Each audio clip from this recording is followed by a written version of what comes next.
You are listening to Calon FM. It is Thursday now. Yes, the week has gone too fast. And of course, you're listening to Wayne Price, The Wake Up Show. And now, as you know, this is the fourth day. And if you didn't know, you haven't been here for the whole of the week. And that is wrong. That is naughty. You should have been here. At the end of the week, we'll be doing a listen again, especially on just this feature here. And the feature I'm talking about is Featured Artist of the Week. And the Featured Artist of the Week is a spoken artist one, and that is, spoken word artist, that is Evrah Rose. Say hello again, Evrah. Hello, everyone. Oh, very good. Getting better. Yeah, no, yeah, we're getting there. It's fine. Now, I have to say,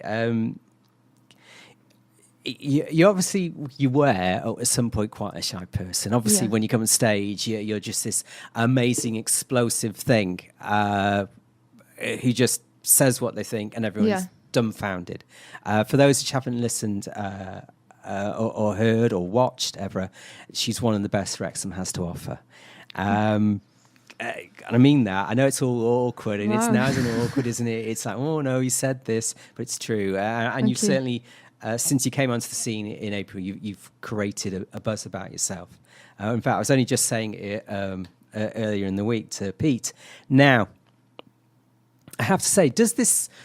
I mean, if you're able to sort of stand up, does it help everything else you do in life? Is it something? If I wanted to say become a better job or anything, does it affect?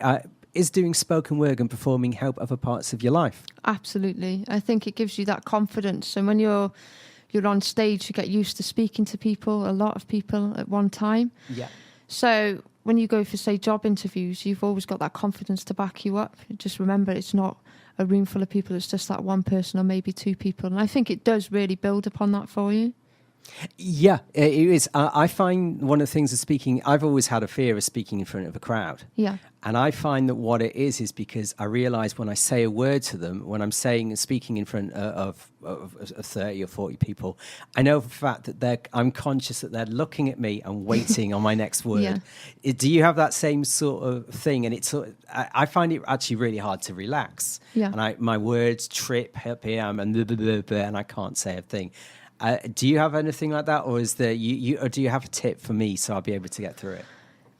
Just before I perform, I'm very aware that people are going to be looking and watching. But while I am performing, I get so lost in what I'm doing that I almost forget that people are there. In honesty, it's such a therapy for me to get what I need to do to get it out. You almost forget that there's a crowd, and then once they applaud, you're like, oh yeah, I'm back in the room. Brilliant.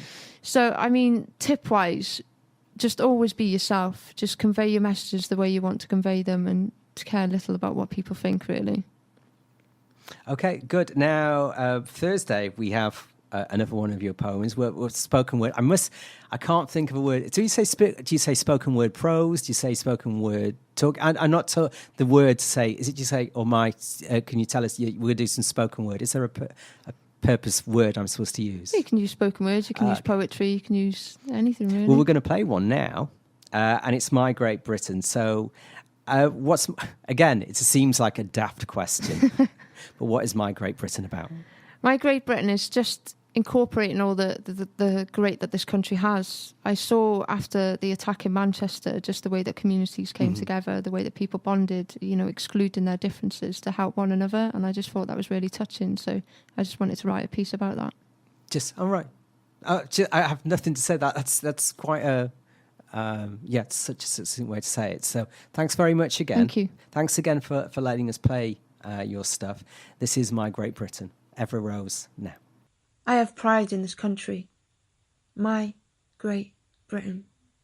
I have pride when I walk in the streets and I see people go about their lives in the most British of ways.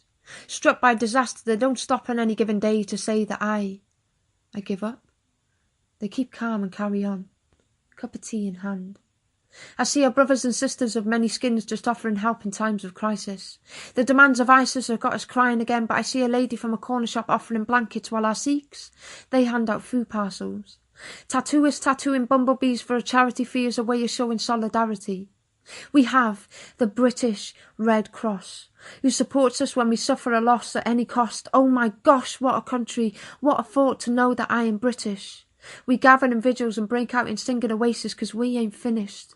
We won't stop the noise. We will use our voice and never succumb to violence. We shall never stand in silence regardless of what ISIS thinks they can do to us. We are undivided. We are united in our cause. Our people deserve a round of applause for the way they have come together for Manchester. Faces of all races and creeds sharing good deeds and keeping up that great British humour. Our people are superheroes. As the years go by and we recover from this mindless, heartless act, I'll still marvel at the way this public reacts. The essence of strength, may I add. Keeping our stiff upper lip intact, to be exact. That same lip we used during the Great Wars. Pictures of milkmen delivering their stock while walking over burnt and broken down buildings. It is certainly uplifting. How loveful our fellow man has us forgiven our differences to overcome the bitterness. Football fans talking gibberish as Manchester United lift the Europa Trophy as winners to shine light upon a city that sleeps a few children less. The world is a mess, and just as it seems I shall break from the stress, I'm reminded that I'm British and we're simply the best.